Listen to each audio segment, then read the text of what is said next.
Here. Yeah. I forgot to say this last week, when I've done these kind of classes in the past. I've kind of put out, I don't know if it's a warning or a disclaimer or something, but in all seriousness, when we're talking about people who have been wounded, people who have had offenses done to them, when we're talking about trauma that might have started in childhood or has led to broken marriages or things like that, it can trigger experiences in our own lives. And I don't want to just glibly march through 4 steps of forgiveness, starting with H or things like that, without recognizing that some of this might be really hard to hear and trigger some stuff. I don't claim to be an expert, but if you want to talk afterwards or in the next couple of weeks, or some others that would be very suitable, please do so. Please do so. So we're looking at the 4th week, and if you could, Nancy, just give us again where we've been, where we're going. We started with the introduction and forgiveness is a decision, the forgiveness without limits, Peter's request, how many times you have to forgive, and Jesus saying, just keep forgiving. Doing the work of forgiveness, the 4H of last week, and this week looking at continuing forgiveness, and especially looking at trauma and boundaries. And when trauma is one of those words that I'm hearing and reading a whole lot more. I hope it's not being overused, though, that it's being watered down. But in the counseling world now, we're talking about capital T trauma versus lower T trauma. And some say that all of us have experienced lower T traumas, which is just disappointments and put downs and lack of affirmation, or being hit or bullied or criticized, that and over time that could leave a psychological scar in a person. The trauma that I'm referring to here is the capital T trauma. It's the child who's being physically abused. It's the person who's being sexually abused. It's someone who's robbed, someone who's been threatened with death. It's someone who's escaped war. It's someone who's escaped a hurricane or a forest fire or car accident or things like that. We recognize now that those experiences linger in us, in a part of the brain called the amygdala. Can't spell it, but I can say it. And it's a part of the brain that we think stores all of the experiences we've had, especially emotion-laden experiences. And it's kind of like a hard drive or a cloud that whenever we experience another event in our present life that is similar to the trauma experience, the amygdala just goes back and grabs that, whether it's been a year or 50 years ago, and brings it up like we're just experiencing it again. So that's what I mean by trauma. So a couple of quotes that come from C.S. Lewis, the British Christian writer. To be a Christian means to forgive the inexcusable because God has forgiven the inexcusable in you. Or I never thought of him as much of a humorist, but there's certainly some humor in this next one. We all agree that forgiveness is a beautiful idea until we have to practice it. How true. The scripture I have for this week is the first part of the prodigal son parable. For some reason, I have not yet been able to solve why it puts the first line like that. But would someone read this first half of it? And then Frank, if you flip to the next slide, and someone else read the second half.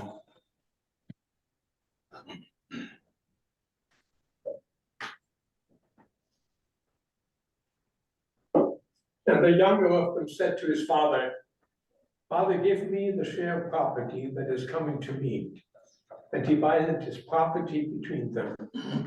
Not many days later, the younger son gathered all he had and took a journey into a far country. And there he squandered his property in reckless living. And when he had spent everything, a severe famine arose in that country, and he began to be in need. So he went and hired himself out to one of the citizens of that country, who sent him into his fields to feed pigs. And he was longing to be fed with the parts that the pigs ate, and no one gave him anything.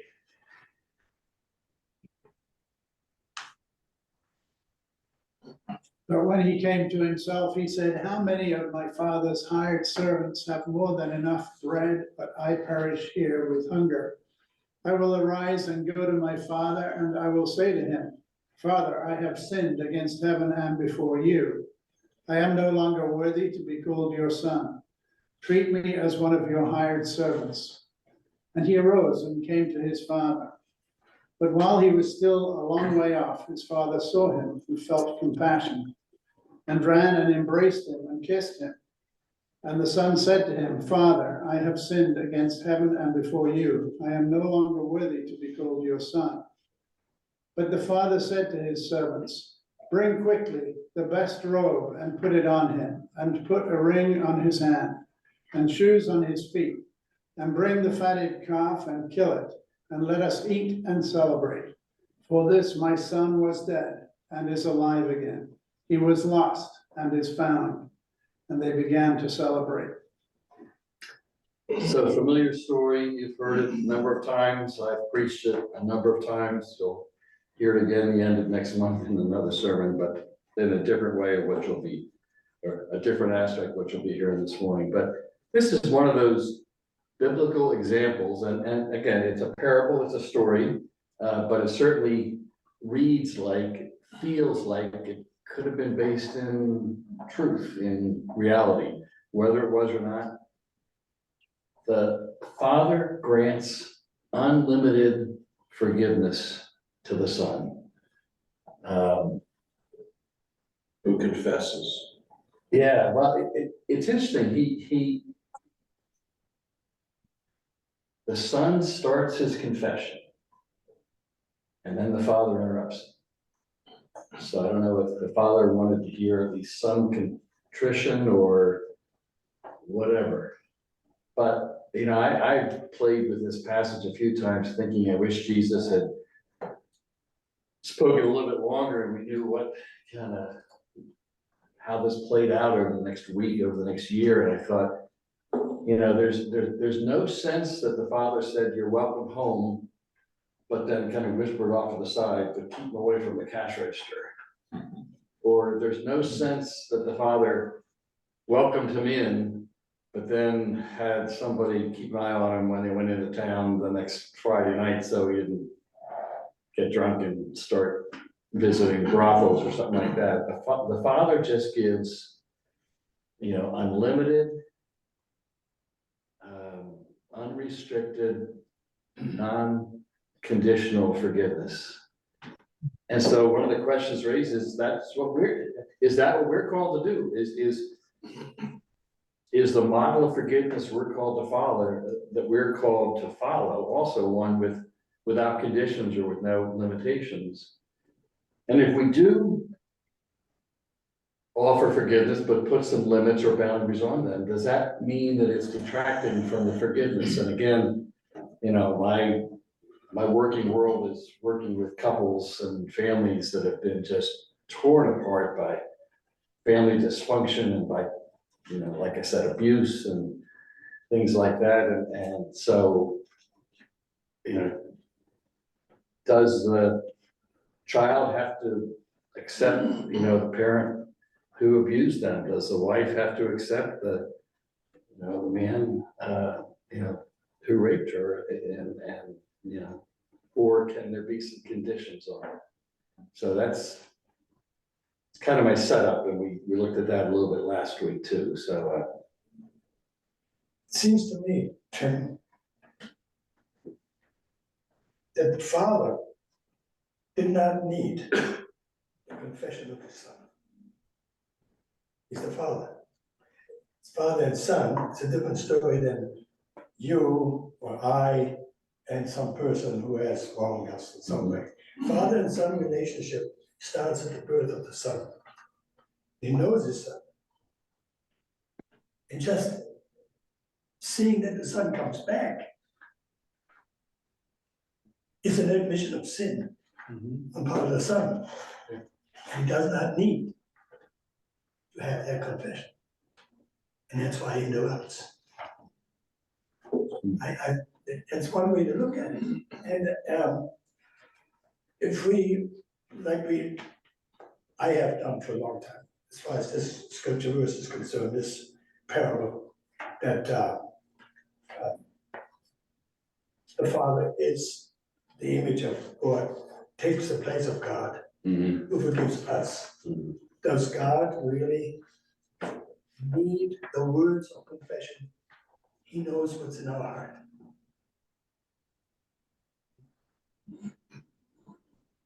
Yeah.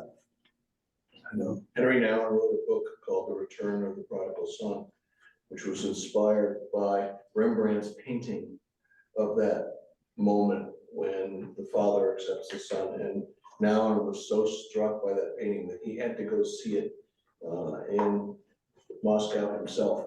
And he wrote this book.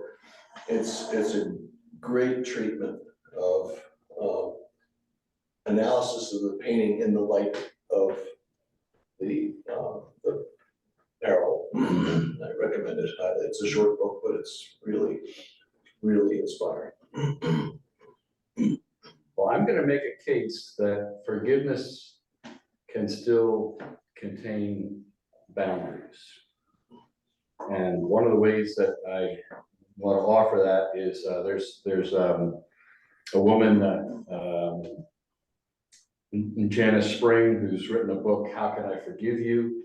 She's a marriage and family therapist, so she's part of my tribe clan, but it's interesting. She's Jewish, and she's written a couple of books on infidelity and forgiveness and things like that. And she states she at least lived in Connecticut when she wrote this book, and she said the two people that she uses as her, I don't think she called them mentors, but as people that she bounces ideas off, is her local Jewish rabbi and a Presbyterian pastor in upstate New York.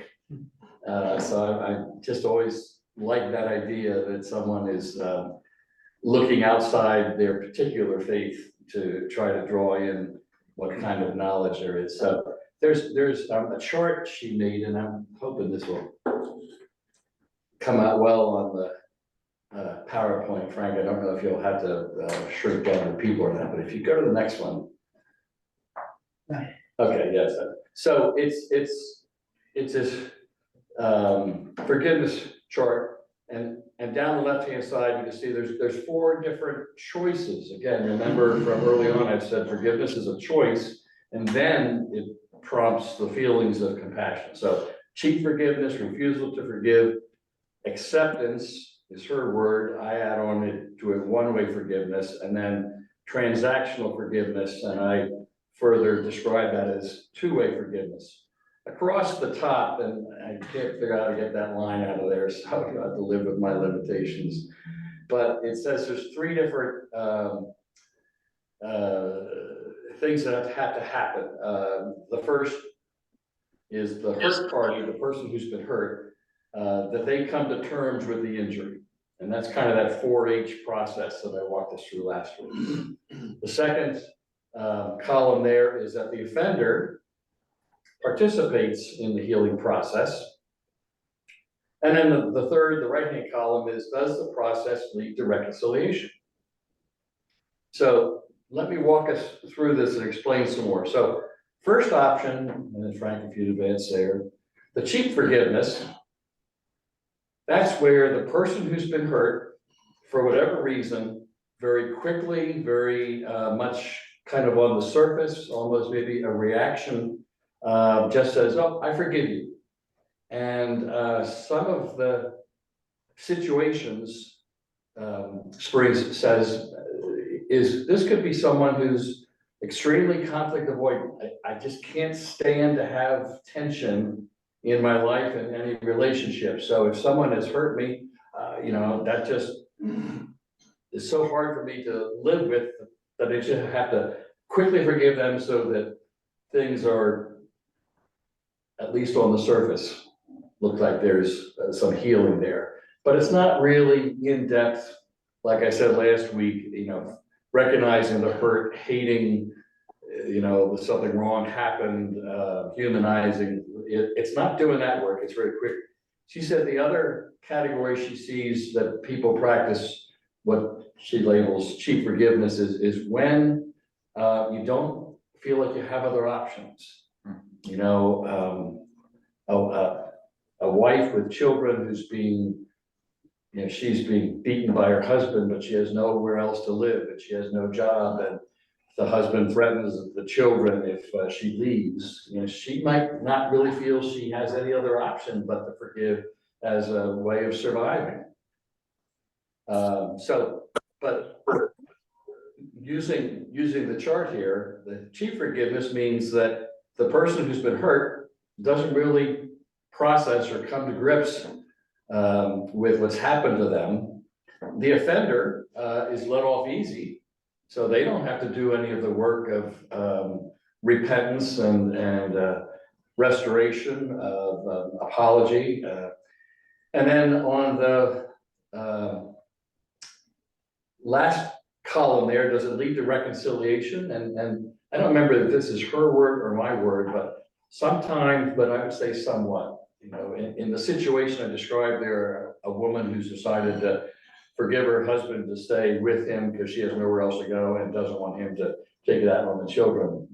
Is that really a reconciled relationship? I mean, that's a relationship that's living in fear, and so you know, it's not really reconciled, but they still might be at the same house or something.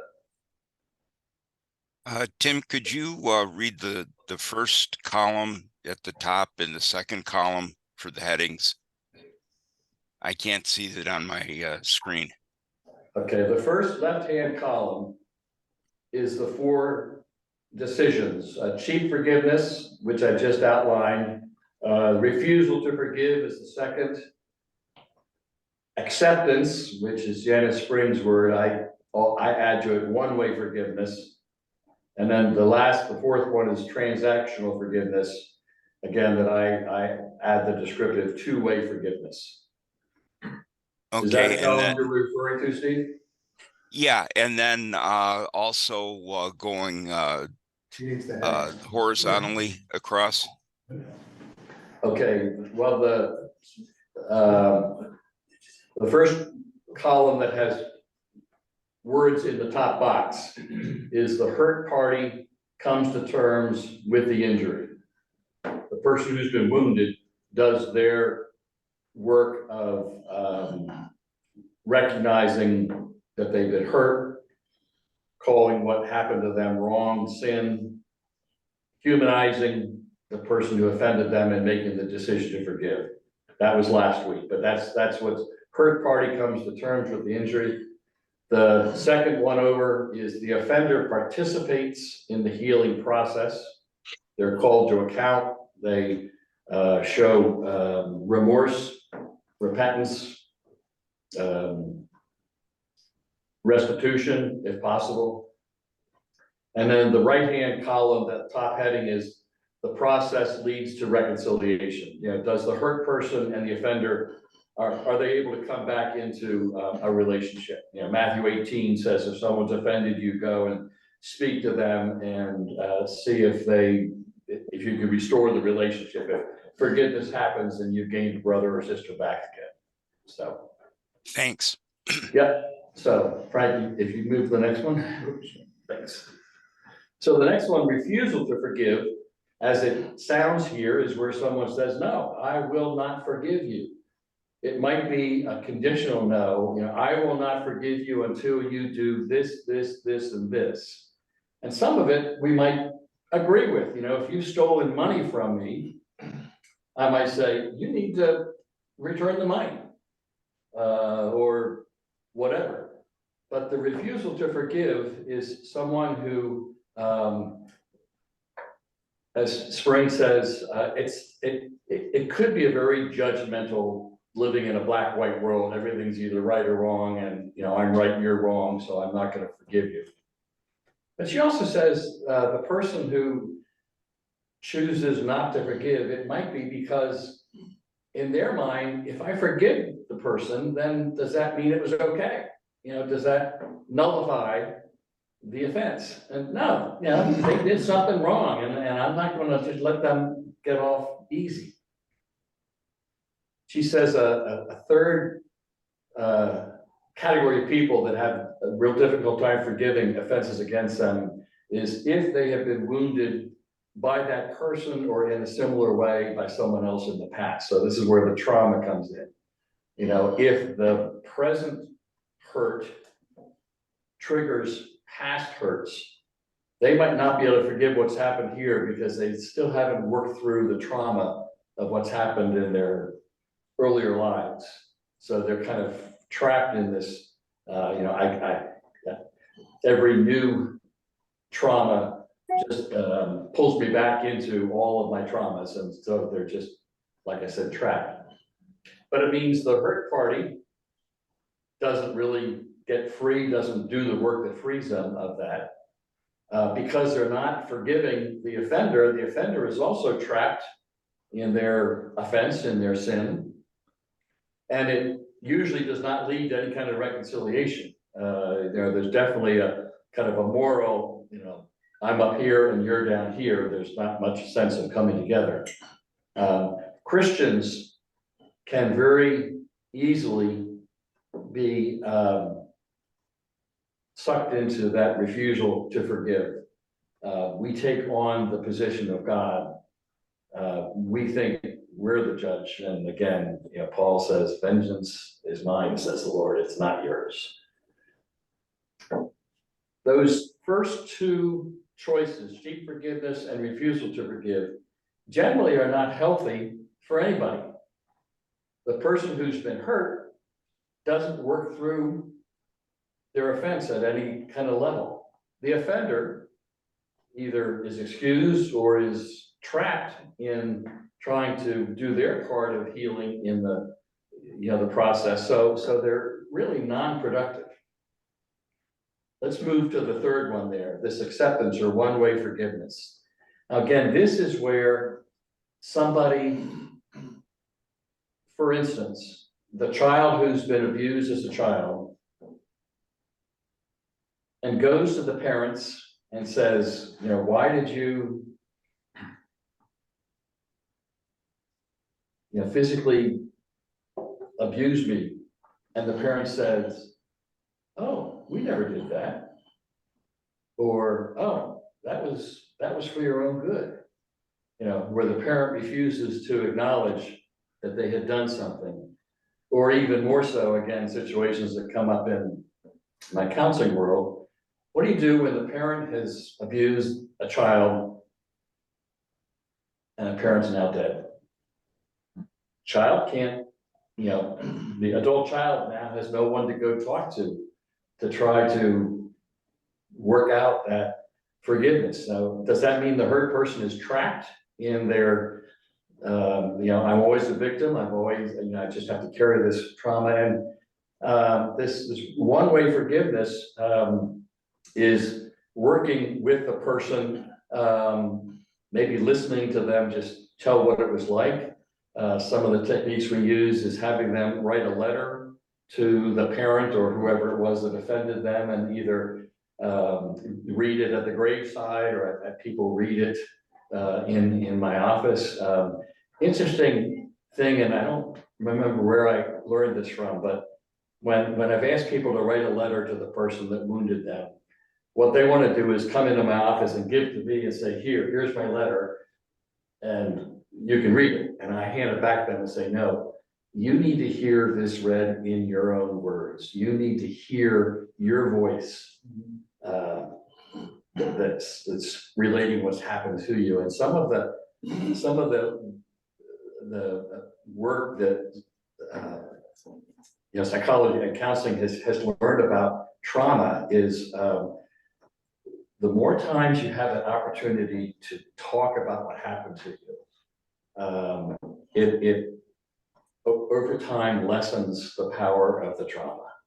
I remember one of my colleagues way back in, I was teaching at the Eastern Baptist, now Palmer campus down on City Line Avenue, right after 9/11. And one of my colleagues had been one of the crisis counselors there, and he said, you read about the Red Cross setting up the tents or whatever with the coffee and the donuts, and some of it is to give, some nutritional sustenance to the people who were working in, the ruins of the buildings.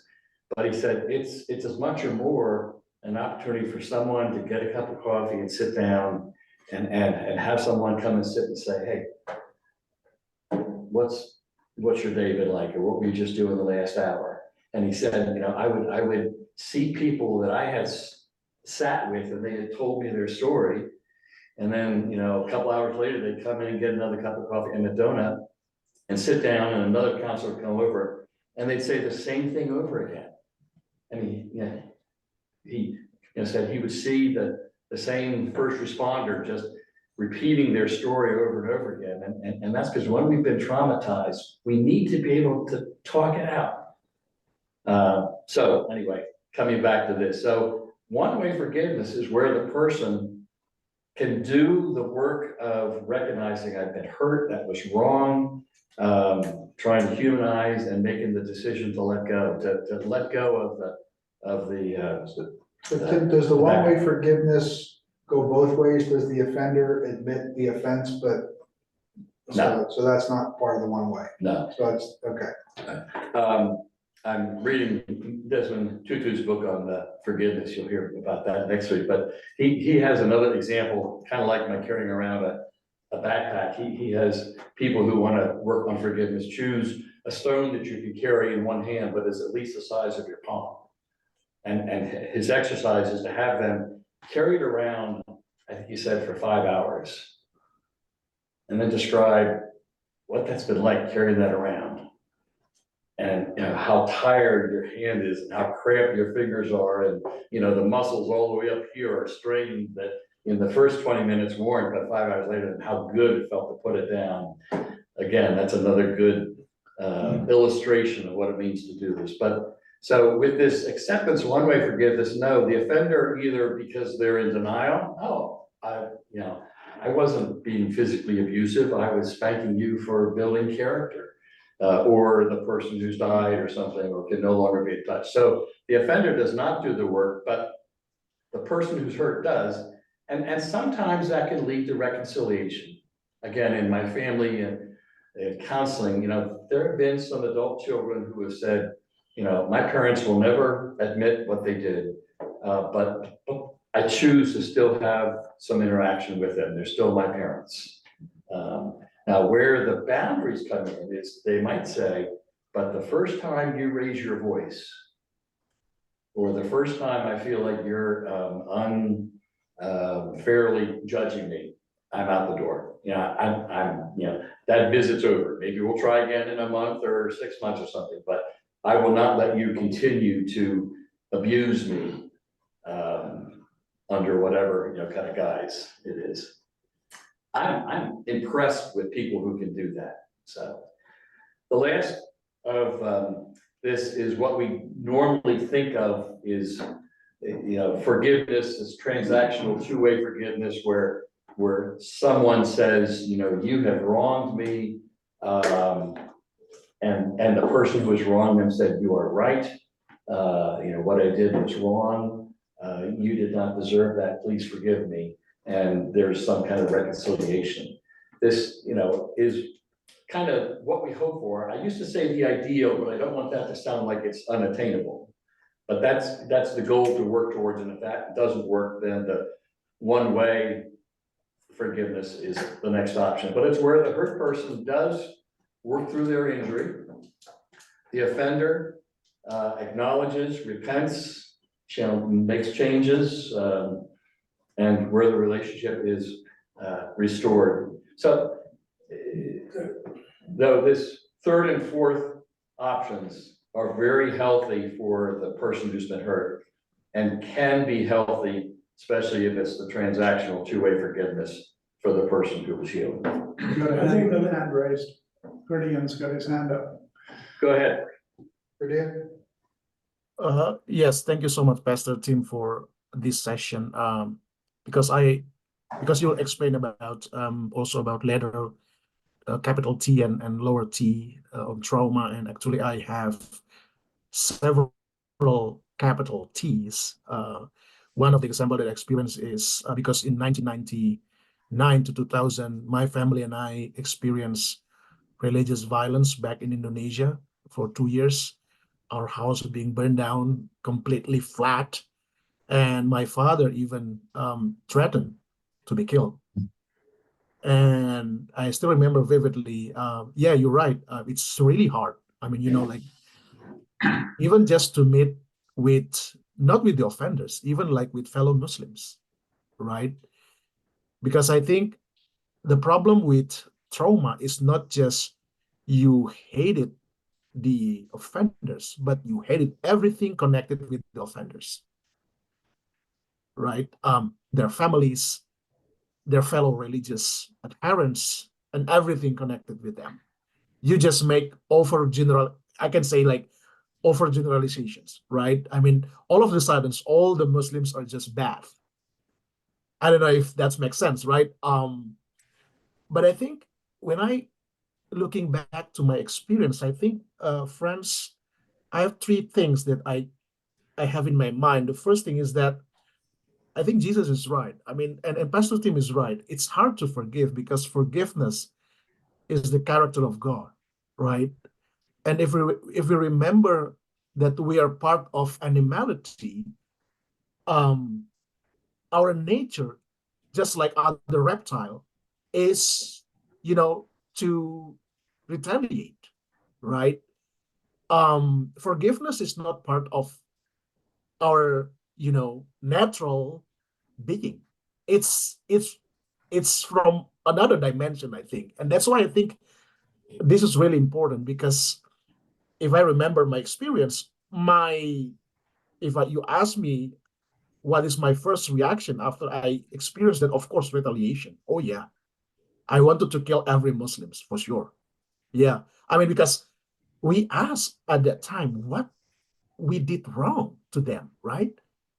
Nothing wrong. Even I remember vividly in our neighborhood. So we are the only Christian families, and all of our neighbors are Muslims. And I still remember vividly, friends, my dad, my mom helped them a lot. I mean, the neighbors.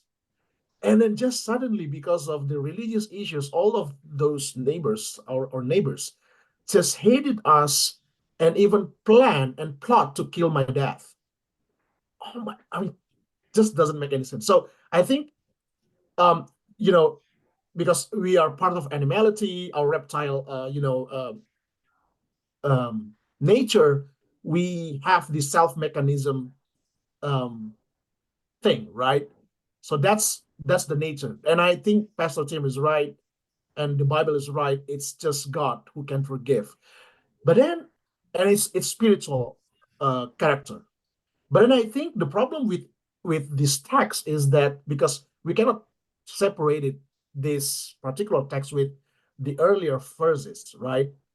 Luke chapter 1, chapter 15, verse 1 to verse 7 here, when Jesus ate with perceived as sinners by the Jews at the time, but then they began to mocking Jesus. And I think that's the problem with over spiritualized about otherness. And Jesus here, I think, wanted to going back and materialize what forgiveness means. And I think it cannot be separated also with the socio-political historical of oppression experienced by the Jews, by Israel, right? And the other problem is that because once you over spiritualize something, you begin to feel yourself as special, and you begin to creating border, and begin also to see others as not part of your community. part of yourself. And I think that's So I'm gonna interrupt you here, because yes, I yeah, agree sure. with what you're saying. I have a little bit more I want to finish, so if you'll let me cut you off here, but I want to loop back. One of the important things I heard you say earlier was that question, what did we do to deserve this? Like the trauma your family has experienced, you have experienced, and I think that's a very common response or question, because we're trying to make sense of something. And especially with the capital T traumas like you're referring to others, there's no sense to it, or it's awfully hard to find any sense to it. So, but let me wrap up by sharing with you one person's journey of doing that. But before we move on, let me just say on that last column, we're under the acceptance, one-way forgiveness, and the transactional, two-way forgiveness. When it says the reconciliation may or may not appear, the hurt person gets to decide whether and how the reconciliation occurs. So again, going back to the adult child who was abused as a child, it's not the parents who say, you have to come to the family celebration because that's what families are supposed to do. It's the adult child who says, if I can feel safe with, clear boundaries in there, then I will come. But they have the right. They have 51% of the vote, is how I say it in the counseling office. So let me move on down. If you could actually flip two of them there. So when we talk about boundaries, sometimes boundaries sound like we're trying to keep people out. And there is an aspect of that, but two of the phrases that I like about understanding boundaries is good boundaries are intended to keep the good stuff in and keep the harmful stuff out. And one example of that in our physical bodies is our skin. It helps keep germs and infections out, and it helps keep the good stuff, in. When it's in a relational situation, good boundaries are not meant to punish or to get revenge over someone, but to protect the hurt party from future offenses. So I don't know if you've heard of Mark and Debbie Lasser, any of you. Mark has just died recently. They're a couple. They were from, I think, Minnesota, upper Midwest. Debbie is still living, and they have a ministry that came out of an atrocious situation. Mark, Princeton grad with his MDiv, got his PhD, I forget where, I looked it up earlier this morning, but I forget already. And I might be mixing him up with another well-known Christian leader, but I think he both was on staff at a large church and was teaching at a seminary. And in his private life, had a sexual addiction that was leading him into pornography and to affairs. And this went on for quite some time. He was able to hide it from both his wife, from the church, from the academia. And when it all blew up, it all blew up. And Debbie Lasser, if you flip the next one, Frank, please. She talks about what it was like for her trying to deal with her husband, his name's Mark's, infidelity. And she's one, she wrote a article that I'm referring to, that's the title there is, How Can He Love Me and Do What He's Done? And she points out the difference between living in black and white truth, which is all or nothing mindset. Something is either true or it's false. Someone's either faithful or unfaithful. And it leads to judgmental thinking and judging others. So for instance, it would be, if you loved me, you would never have cheated on me, or you never would have gotten involved in your sexual addiction or things like that. You know, two things that seem to be totally incompatible. And because you had an affair, your words of "I love you" are empty or are hurtful. You know, they rub against me, in a awful way. And she then moves, if you go to the next one there, Frank, to what she calls ampersand truth. You know, ampersand is that figure on the keyboard there that means and, but it's not the plus sign, it's that swirly thing like that. She says living in ampersand truth is where you're able to take two things that don't seem like they easily fit together, but that they're both valid. And so, you know, as some biblical examples, she says, Elijah trusted God at Mount Carmel in the face of, was it 700 or 7,000 prophets of Baal? Priests of Baal. Yeah, but then he was afraid for his life when Ahab and Jezebel said, "You're a dead man." This ampersand thinking, you know, the woman at the well, she has been living this sexually promiscuous life, and yet Jesus chose her to be one of the first people to share his message to the town people. How could these two things fit together? Ampersand thinking even allows us to hold one of the foundational tenets of our Christian faith, that Jesus is both fully divine and fully human. You know, and these things at first don't seem to fit together, but in Jesus they do. So this ampersand thinking, and she goes into some of the science where the brain studies are showing now how the traumatized or the addicted brain can literally dissociate. That's a counseling term that's where you distance or you go blank. You know, the forgive me for coming back to the same example, but a child who's being abused who just kind of blanks out. You know, it's a coping mechanism to survive, but it's where you basically just shut off certain parts of the brain because you can't sit with the truth. So the brain can shut off, close down certain memories or behaviors while others take over.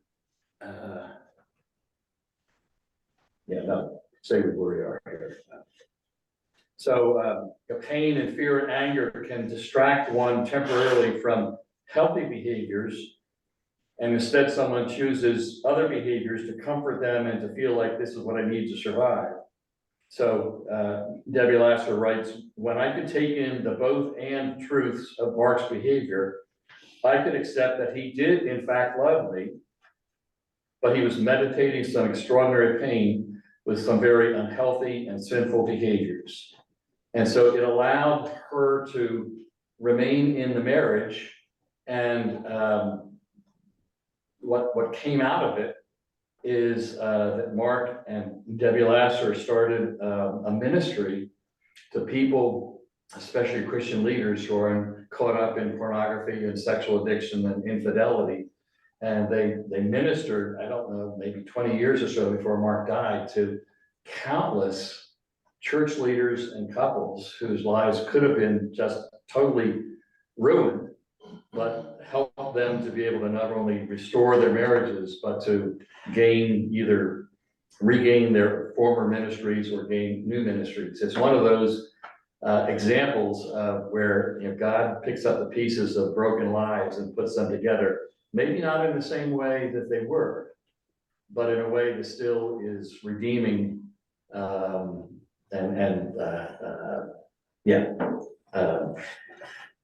So last slide then, I think, or next slide. So she also writes that she needed to embrace this ampersand thinking. It's what led her to stay with my husband. When I knew that, what I knew was that I was in tremendous pain from Mark's infidelity, and I truly loved him. speaking up about that pain and getting support allowed me to hold the tensions of both truths and to choose to stay and work towards a new life of faithfulness together. So again, I'm not saying this is what all couples should respond. I'll be very honest with you. Lee and I, sometimes jokingly, but with some seriousness, says, you know, I think I can forgive an awful lot, but it could be a deal breaker if you're unfaithful to me. So, you know, neither of us wants to test that to see where it goes, but we kind of remind each other, don't go there. That could be, you know, the final nail or something like that. So again, I think that if I'm remembering, Mark Lasser was able then to go back into teaching as an adjunct. I think it was a different seminary. I don't think he was able to serve on the staff of the church that he had been, but you know, he and his wife formed a ministry.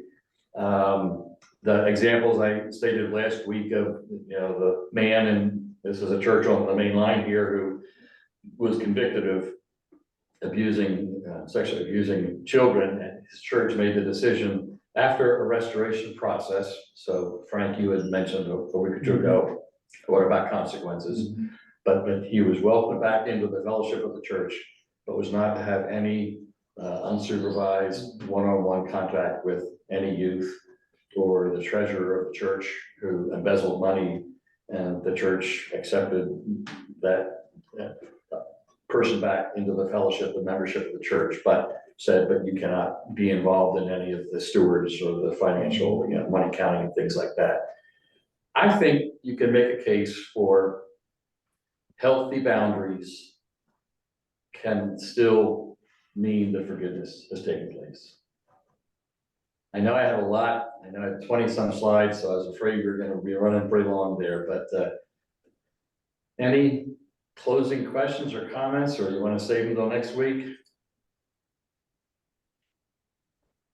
I promise I won't prepare as much for next week. How about that? You're forgiven. So our last slide again is the familiar Lord's Prayer. I keep saying to myself, if the Amish families can pray this twice a day, we can pray it twice a week. So let's close in prayer. Our Father who art in heaven, hallowed be thy name. Thy kingdom come, thy will be done, on earth as it is in heaven. Give us this day our daily bread, and forgive us our debts, as we forgive our debtors. Lead us not into temptation, but deliver us from evil. For thine is the kingdom, and the power, and the glory forever. Amen. Okay, so next week we'll look at why forgiveness is good for you. I'm going to stop recording here.